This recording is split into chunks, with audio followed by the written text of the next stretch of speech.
E ali na sinagoga era como a igreja que a gente vai hoje em dia, então era como se ele fosse aos cultos, e ali ele ouvisse a palavra de Deus, e ali ele se enchesse mais e conhecesse mais de Deus, e se enchesse mais do Espírito Santo. E então ele tinha ali o costume de ir para a igreja e conhecer mais de Deus, mas também na igreja a gente tem mais comunhão com os nossos irmãos, porque ali ele estaria rodeado de pessoas que tinham a mesma fé que ele, e aquelas pessoas poderiam fortalecer ele e o tornar mais cheio do Espírito Santo e incentivar ele a conhecer mais a Deus. Porque como a pastora Kátia sempre diz, que uma brasa, no meio de muitas brasas, ela fica aquecida, fica vermelha e fica forte. Mas quando você separa uma brasa desse monte de brasas e deixa no canto, ela se esfria, fica cinza, e da mesma forma somos nós. Quando a igreja de Cristo precisa estar unida, e quando nós estamos unidos, nós nos fortalecemos e nos enchemos mais do Espírito Santo. Mas quando nós nos separamos e nos isolamos, a gente não está vivendo em comunhão com os irmãos, e assim vamos acabar não ficando em comunhão com Deus também. Então Jesus entendeu isso. Jesus, ele ia na sinagoga,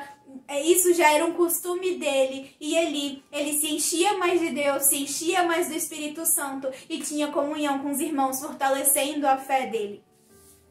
Então Jesus aqui também fala que eles entregaram o livro de Isaías, e eu acredito muito, não está escrito na Bíblia que ele abriu de propósito nessa passagem, mas eu acredito que ele abriu nessa passagem de propósito. Então se ele abriu nessa passagem de propósito, quer dizer que ele conhecia o livro de Isaías. Primeiro ele conheceu a passagem e sabia qual era a passagem, para poder saber que queria contar ela para o povo, e ainda sabia onde ela estava localizada no livro. Então Jesus, para ele conhecer o livro de Isaías, quer dizer que ele lia, que ele estudava o livro de Isaías. E não só nessa passagem, mas em muitas passagens a gente vê que Jesus tinha conhecimento da palavra de Deus. Quando ele é tentado por Satanás vai tentando ele, falando várias coisas, mas Jesus sempre rebatia com a palavra de Deus. Muitas vezes, quando os fariseus, saduceus ou pessoas falavam contra ele, ele rebatia com a palavra de Deus. Então ele era cheio do Espírito Santo, ele conhecia a palavra de Deus, mas não tem como a gente conhecer de algo do nada. Pra gente conhecer algo, a gente tem que estudar aquilo e buscar aquilo. Então ele conhecia a palavra de Deus, ele conhecia ali os livros do Velho Testamento, porque ele estudava, ele lia e ele buscava conhecer mais de Deus e se encher mais do Espírito Santo ali. Porque pra gente se encher mais do Espírito Santo, a gente precisa buscar ele, a gente precisa buscar Deus. Então a gente já viu que ele ia pra igreja, ouvia da palavra de Deus, tinha comunhão com os irmãos e ainda lia a palavra de Deus. Porque se a gente não conhece a palavra de Deus, a gente não vai conseguir obedecer ele. Até porque a gente não vai saber qual é a vontade de Deus. E a palavra fala que a vontade de Deus é boa, perfeita e agradável, então a melhor decisão que a gente pode tomar é seguir a vontade de Deus. Mas se a gente não lê a palavra, se a gente não busca Deus, a gente não vai conhecer a Deus e não vai ter fé e não vai conseguir obedecer a Ele, porque a gente não vai saber qual é a vontade dele. Então Jesus entendeu isso e ele lia e ele buscava mais a Deus, buscava conhecer mais a Deus e conhecia a lei, porque ele sabia que não era apenas um livro, não era apenas uma lei, não era apenas escritos velhos, mas era a palavra do Deus vivo ali, o Deus que enviou ele para ser o Salvador do mundo. Vamos lá, em Lucas, no mesmo livro, capítulo 22, Lucas 22,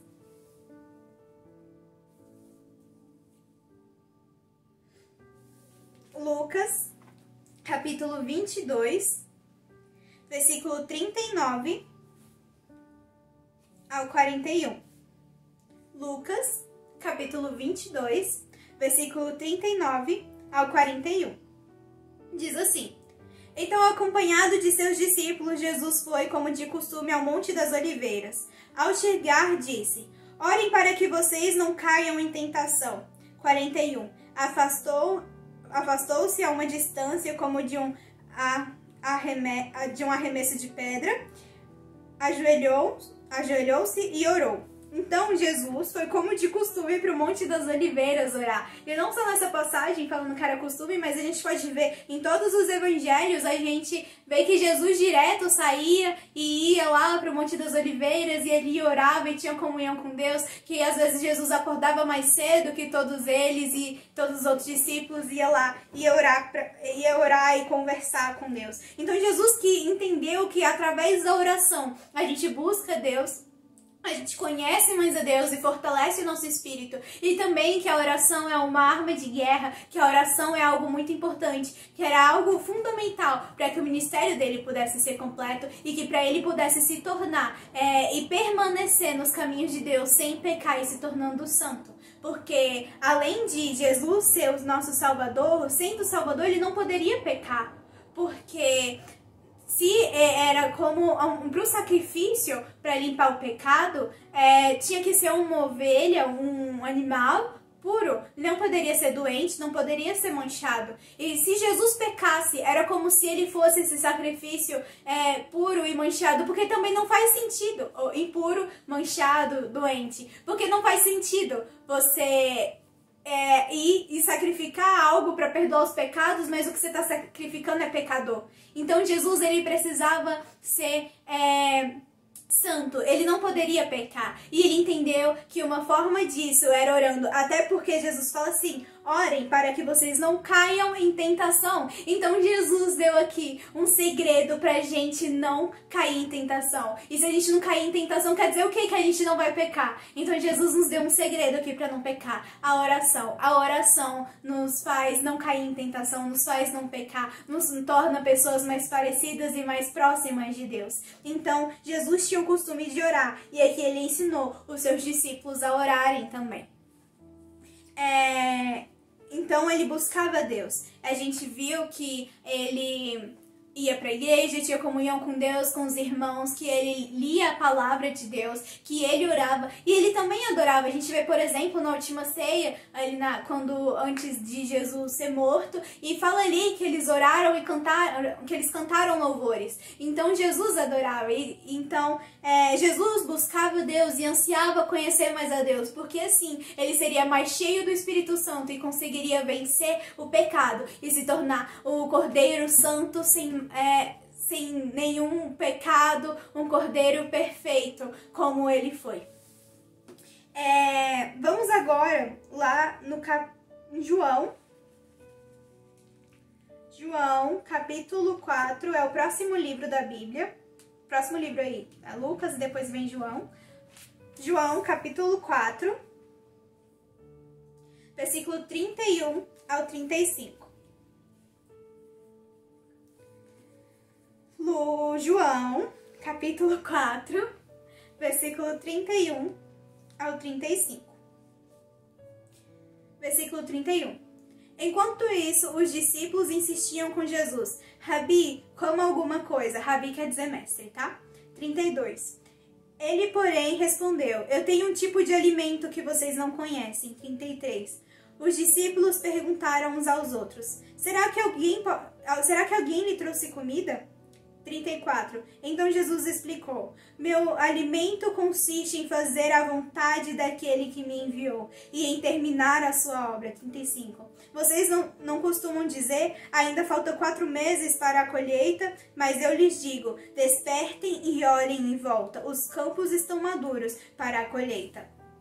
Então aqui, essa passagem ela vem logo depois de quando Jesus falou com a mulher samaritana. Ele conversa ali com a mulher samaritana. Quem lembra da história vai lembrar que os discípulos tinham saído para comprar comida. E ele estava ali porque ele estava cansado, conversando com a mulher samaritana e tudo mais. E quando ela percebe que Jesus era o Messias, ela sai pela cidade e começa a falar para as pessoas que ela conheceu alguém que falou tudo da vida dela. E que não seria esse o Messias. E todas aquelas pessoas começam a correr atrás de Jesus. E nesse momento, os discípulos tinham chegado. Então, como as pessoas estavam ali, Jesus provavelmente estava pregando e ensinando para aquelas pessoas, mostrando, pregando para aquelas pessoas e mostrando quem realmente era Deus e pregando a nova aliança e fazendo como naquela profecia, trazendo liberdade aos cativos, trazendo visão aos cegos e que ele estava ali curando as pessoas e pregando. Então, e nisso, como os discípulos foram comprar comida, quer dizer o quê? Que eles estavam com fome. E Jesus com certeza estava com fome também, porque em todo momento Jesus estava com os discípulos. Se ele ia fazer alguma coisa, eles também faziam. Então, se eles estavam com fome, Jesus estava com fome. E eles foram comprar comida e Jesus começou ali a pregar para as pessoas. Eles falaram: mestre, coma alguma coisa. E ele disse que a comida que ele come era uma comida que eles não conheciam. E eles começaram a se questionar: será que alguém veio trazer comida para Jesus? E ele falou assim: a minha comida e a minha bebida é fazer a vontade do Deus que me enviou, fazer a vontade do meu Pai e cumprir a obra. Então, e ele vem e fala ainda que já era a hora da colheita, que os campos estavam maduros, mas eles não estavam falando de uma colheita física, de uma plantação de trigo ou de milho, quem sabe, mas ele estava falando sobre uma colheita de pessoas, porque ali havia pessoas sedentas por conhecer mais ele. Ele estava falando sobre pregar o evangelho, então sobre cumprir a obra de Deus. Então, a vontade que Jesus ansiava, como a gente viu, em conhecer a Deus, em buscar a Deus, mas aqui a gente vê que Jesus também ansiava em tornar Deus conhecido. Jesus ansiava em pregar para as pessoas, mesmo que isso teria fazer com que ele sentisse um pouco mais de fome naquele momento, ou um pouco mais de sono, porque quando a gente vê na Bíblia, a gente vê que realmente toda hora que ele ia comer, ou na hora que ele ia dormir, as pessoas chegavam e ali ele começava a pregar, a curar. Ele não deixava com que as necessidades físicas, ele não deixava com que os sentimentos dele atrapalhassem, mas ele pregava a palavra e ansiava para tornar Deus conhecido, porque ele entendia que isso era muito mais importante do que qualquer outra coisa. Ele entendia que buscar Deus era muito mais importante que qualquer coisa, que pregar era muito mais importante do que qualquer outra coisa. Então ele ansiava em fazer a obra de Deus e em tornar Deus conhecido. Ele ansiava, como a gente viu, em buscar a Deus. Mas por que ele ansiava tanto buscar a Deus? Por que ele ansiava tanto conhecer a Deus? Por que ele ansiava tanto pregar para as pessoas e trazer as boas novas? Por que isso queimava tanto no coração dele, a ponto dele até deixar ele mesmo de lado, para ele deixar os próprios desejos de lado? Ele fazia tudo isso e ele ansiava dessa forma, porque Jesus, ele tinha convicção. Ele tinha convicção, por exemplo, de quem ele era. Como eu falei, um motivo que poderia ser um motivo para ele desanimar, não acreditar em Deus e pecar, era que algumas pessoas não acreditaram nele. Pessoas do próprio povo dele não acreditaram nele, falaram que ele era Beelzebul, que ele estava louco. E em alguns momentos até as pessoas da própria família dele não acreditaram nele. Mas sabe por que Jesus não pecou e não se desanimou? Ou não ficou com raiva de: eu sou o Salvador, tô fazendo tudo isso pra salvar vocês, e vocês aí, bando de ingrato que não acreditam em mim. Não, Jesus não fez isso. Ele não pecou em momento algum mesmo com tudo isso. Por quê? Porque ele tinha a identidade dele em Deus. Ele sabia quem ele era. Ele sabia quais eram, o que ele nasceu pra fazer. Como ser humano, ele entendia que da mesma forma que nós nascemos pra conhecer a Deus, pra o tornar conhecido. Ele entendeu que isso era o propósito da vida dele como ser humano. Era conhecer a Deus e o tornar conhecido. E ele, como Jesus, o propósito específico dele era ser o Salvador para toda a humanidade. Ele entendeu que era para isso que ele nasceu, que ele ia fazer. Ele nasceu para fazer. Ele tinha convicção de que o que Deus dizia era muito mais importante do que as outras pessoas diziam. Porque se Deus disse que ele era o Salvador, porque se Deus disse que ele era o Messias, o Filho de Deus, não importava o que os outros estavam dizendo. Não importava se tinha gente acreditando, se tinha gente não acreditando. Porque se Deus disse, era verdade. Então ele entendeu que o que Deus dizia sobre ele era muito mais importante do que os outros diziam. Ele tinha identidade fixa em Deus. Ele tinha raízes profundas em Deus. Ele entendia completamente quem ele era. E Jesus, ele entendeu também que nós temos a necessidade de Deus. Nós, como seres humanos, não conseguimos viver o nosso propósito, que é conhecer a Deus e o tornar conhecido, se a gente não buscar a Deus. Tudo que a gente fizer, a gente precisa de Deus. A gente tem a necessidade de Deus, porque foi para isso que a gente foi criado. Então não tem como fazer qualquer outra coisa se a gente não buscar a Deus. E Jesus entendeu isso, e ele muito mais porque ele não podia pecar, ele muito mais porque ele era o Salvador. Então ele entendeu que ele não iria conseguir Ele entendeu que ele não conseguiria ser o Salvador, um Cordeiro Santo e perfeito se ele não buscasse a Deus. Porque ele necessitava de Deus, ele precisava da ajuda de Deus. Então por isso ele tinha comunhão e ansiava em estar na presença dele, e ansiava em tornar ele conhecido. Porque ele tinha identidade fixa em Deus e porque ele entendeu que ele tinha essa necessidade de Deus.